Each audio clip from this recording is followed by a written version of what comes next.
Olá, IPCA! Hoje é quinta-feira, dia 25 de outubro de 2012. Estamos juntos há 256 dias lendo a Bíblia e hoje vamos ler Apocalipse capítulo 6.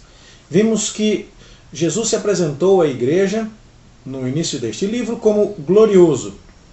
Revelou que conhece as lutas, dificuldades, mas também as fraquezas do seu povo, que caminha no meio do seu povo, tem os anjos das igrejas, os seus líderes, nas mãos, está preocupado com a santidade, com a pureza da igreja nesse contexto de perseguição, e depois de mostrar isso, dá a João uma visão do céu.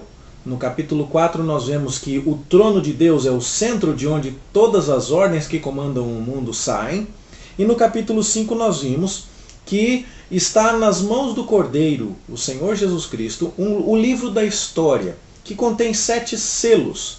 E esses selos lacram o livro da história e indicam que nada da história vai caminhar, vai acontecer diferente do que está escrito, e que também nada vai acontecer enquanto o Senhor Jesus Cristo não abrir os selos deste livro.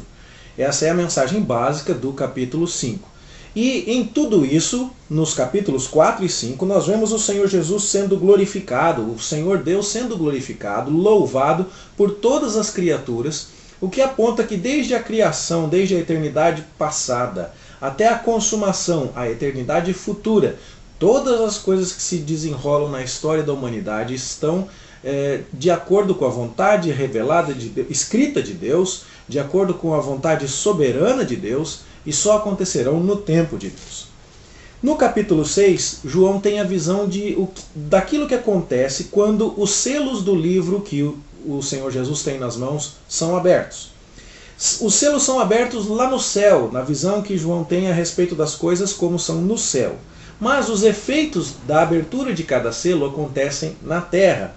E isso então nos mostra que a história do mundo, que a história da igreja, são controlados lá de cima.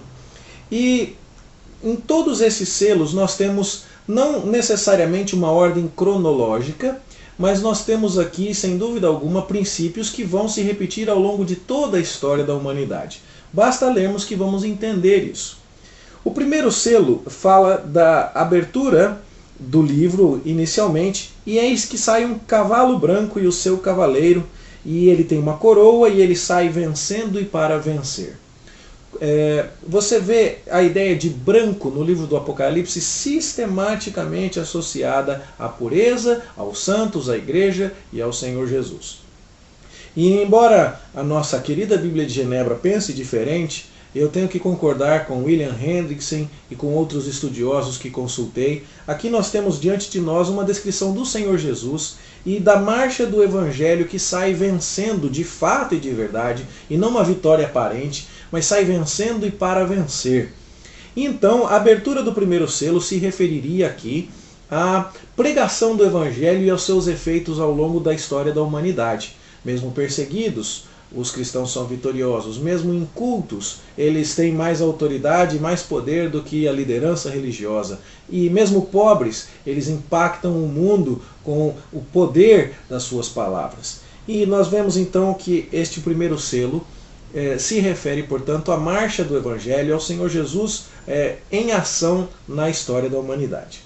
O segundo selo se referiria aqui a um cavalo vermelho, que tem um cavaleiro que recebeu o poder de tirar a paz da terra para que os homens se matem uns aos outros, e ele ganhou uma espada. Essa espada na língua grega é a palavrinha usada para cutelo, ou para aquela espada que cortava a cabeça dos mártires, que executava os mártires.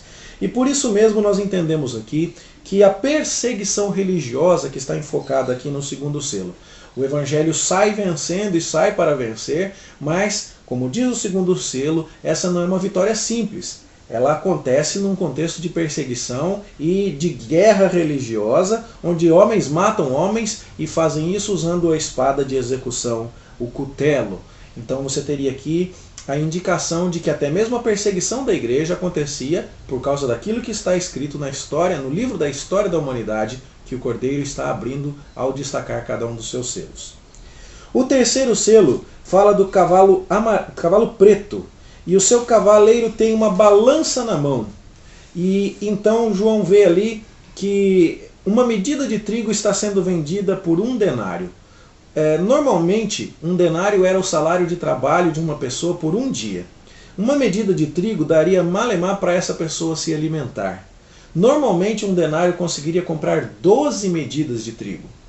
E isso tudo sugere para nós, então, que o terceiro selo está apontando para um tempo de muita fome, onde o cereal vai ser medido e vendido a peso, onde o trigo, que é a comida normal daquela época, vai custar muito caro. Um chefe de família mal vai conseguir comprar com o dinheiro que ele ganhar para sustentar a si mesmo. E se ele quiser alimentar a família, ele vai ter que comprar cevada, que daí sim ele consegue 3 medidas por 1 denário. Mas a cevada era um cereal inferior, normalmente dedicado à alimentação dos animais. Então você percebe que a abertura do terceiro selo sugere tempos de fome.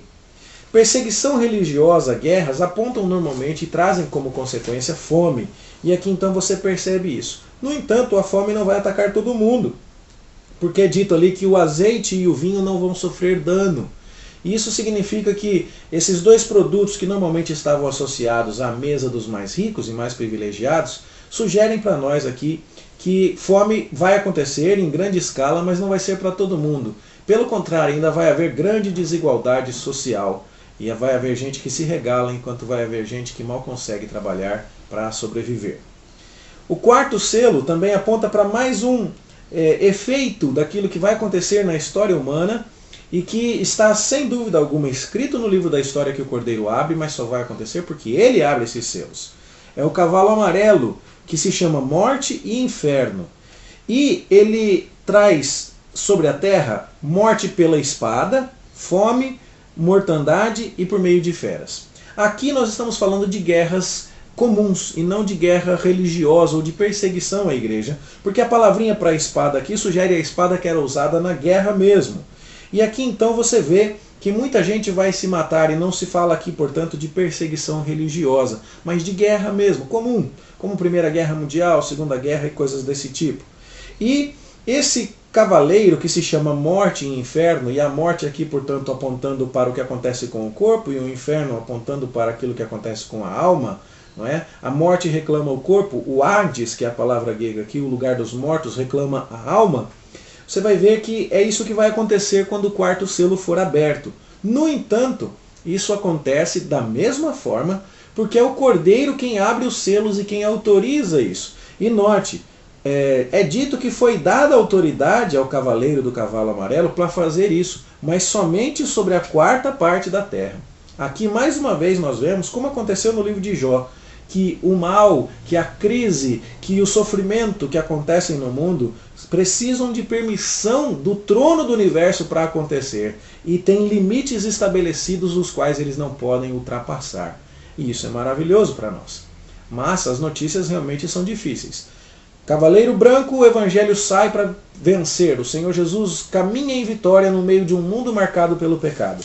O segundo selo fala para nós do cavalo vermelho, da perseguição religiosa. O terceiro selo nos fala do cavalo preto, da fome. O quarto selo nos fala do cavalo amarelo, das guerras, da mortandade, da peste, das feras da terra, do desequilíbrio do planeta causando mortes. Mas enquanto tudo isso acontece na terra, o que está acontecendo no céu? De repente, no quinto selo, nós temos a transição da terra para o céu.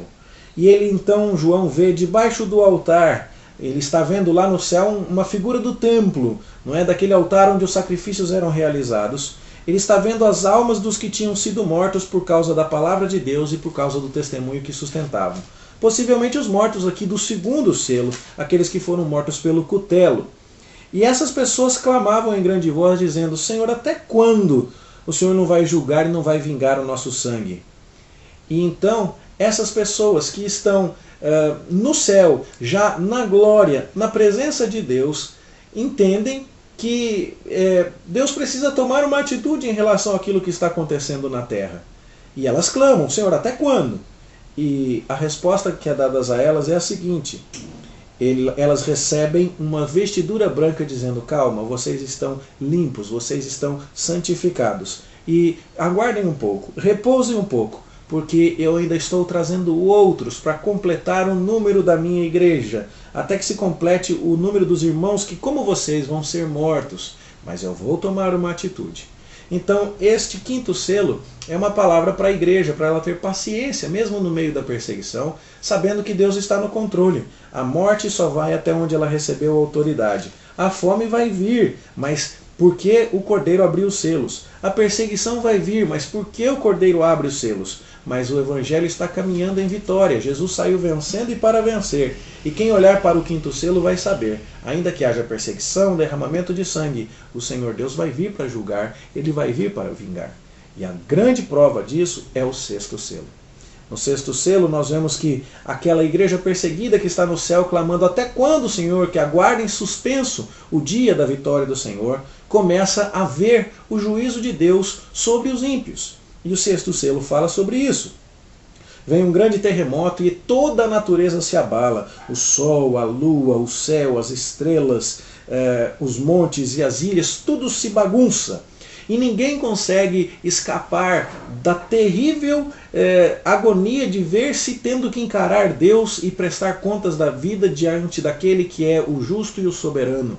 E então os reis, os grandes, os comandantes, os ricos, os poderosos, escravos e livres se escondem nas cavernas e nos penhascos.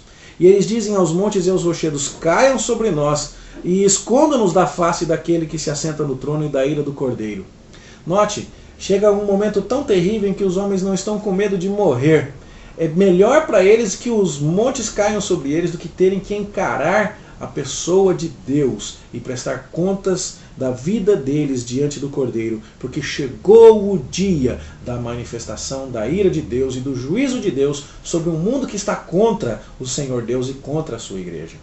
E a pergunta final do verso 17, o finalzinho do capítulo 6, é exatamente essa. Diante de toda essa ira, diante de um Deus justo e santo se manifestando em poder e glória, quem é que pode suster-se? E a resposta vem no capítulo 7. O título editorial que a Sociedade Bíblica do Brasil colocou aqui poderia bem ser a resposta. Quem é que pode suster-se? Os 144 mil selados de Israel. Esse é o assunto do capítulo 7 que você vai ver. O capítulo 7 trata de quem escapa do juízo final. Quem escapa da ira de Deus e por quê? E o capítulo 8 então é que vai mostrar para nós a abertura do sétimo e do último selo, que é no versículo 1 do capítulo 8. Então você vê o Cordeiro abrindo no capítulo 6 os selos do livro da história e as coisas acontecendo. O Evangelho caminhando é o primeiro selo. A perseguição religiosa é o segundo. A fome é o terceiro. As guerras e a mortandade, o quarto selo. Isso está difícil. A igreja está em agonia. Ela clama, Senhor, até quando? O quinto selo é aberto e Deus diz, calma, eu estou no controle, vocês já estão santificados e eu vou em breve vingar as coisas. Mas eu preciso completar o número daqueles que me pertencem. Então é aberto o sexto selo e vem a grande manifestação do juízo de Deus. Todo mundo prefere morrer a ter que encarar Deus, mas essa fuga já não é mais possível. Ninguém pode escapar da fúria e da ira justa de Deus, exceto, capítulo 7, aqueles que são selados, é o que estudaremos amanhã. E então o sétimo selo vai ser aberto no início do capítulo 8. Eu creio que com isso nós conseguimos entender bem a sequência deste capítulo e as maravilhosas lições que ele nos traz. Nós podemos suportar com esperança até mesmo fome, perseguição, morte, martírio e tantas outras coisas, sabendo que o nosso Senhor está no controle. Nós podemos entender que a coisa mais terrível que pode acontecer a um homem não é morrer, não é se empobrecer, não é outra coisa que senão ter que encarar desprotegido o santo, o justo e o todo-poderoso Deus. Nós podemos descansar na certeza de que o mal que acontece no mundo, que muitas vezes nos ataca, só está agindo porque o Cordeiro assim está determinando, porque ele tem um propósito. Os cavaleiros só receberam autoridade em determinados momentos e por determinado período de tempo, e isso só aconteceu quando o próprio Cordeiro abriu os selos. Ou seja, nós não temos nada o que temer, porque o Cordeiro tem o livro na mão, e porque nós pertencemos a ele, e porque o seu propósito está sendo realizado. Então nós, que somos aqueles que estão protegidos desse grande dia de juízo, podemos descansar e ter a esperança, sobre a qual falaremos amanhã um pouco mais, quando estudarmos o capítulo 7. Ora a Deus para que essa certeza abençoe a sua vida e enriqueça o seu coração com essa fé e com essa firmeza, que possam te levar, se um dia for necessário, a sofrer e até mesmo a morrer pelo nome de Jesus. Que seja assim na minha vida e na sua, em nome dele. Amém. Boa leitura para você e até amanhã, se Deus quiser.